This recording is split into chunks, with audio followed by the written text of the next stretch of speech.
ભાવનગરના ફુલસર આવાસ યોજનામાં અસામાજિક તત્વો બેફામ, સફાઈકર્મી પર હુમલો.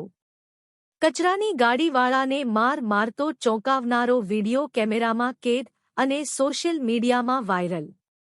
25 વારિયા વિસ્તારના લોકો આવાસ યોજનાના કમ્પાઉન્ડ આવીને અવારનવાર કરે છે મારકૂટ અને અભદ્ર ભાષાનો પ્રયોગ. તેવા સ્થાનિકોનો ગંભીર આક્ષેપ. આજે હદ વટાવીને કચરો લેવા આવનાર શખ્સને જાહેરમાં માર મારવામાં આવ્યો.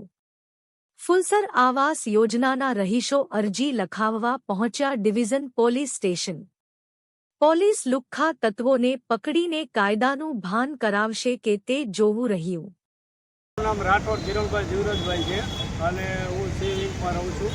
અને અમારે જે સોસાયટી પ્લોટ નંબર 16 છે અને બહારના આવારા તત્વો જે આવી અને માથાકૂટ કરે છે અને જ્યારે ત્યારે વારંવાર આવી બધી માથાકૂટ થાય છે.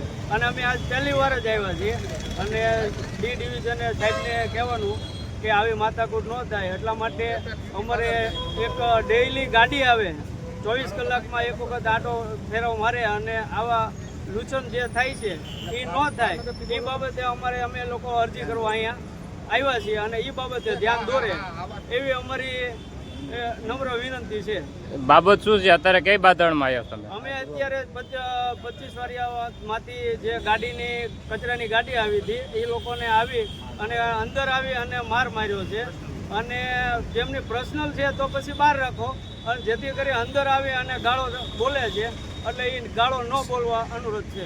ક્યાં કોને મારવામાં આવ્યા છે? જે કચરાની ગાડીવાળા આવ્યા હતા એ લોકોને માર્યા છે અને લેડીઝ વ્યક્તિ આવે છે અને આવી રીતે આ બીજી વખત આવું થયું છે. મારવાવાળા કોણ છે? સામેવાળા? સામાવાળા 25 વારિયાવાળા છે. કેટલા જણા હતા એ લોકો? એ અંદાજિત 2-3 જણા હતા એ તો ખબર છે. ઓકે, આ વિશે તમે ક્યાં આવ્યા છો અત્યારે? પોલીસ ચોકી શું લેવા આવ્યા તમે અત્યારે? અમે અહીંયા લોકો કે 14 કમિટી મેમ્બરના 14 જણા અમારા આવાસના પ્લોટ નંબર 16 માંથી બધા અમે અરજી કરવા માટે આવ્યા છીએ. ઓકે.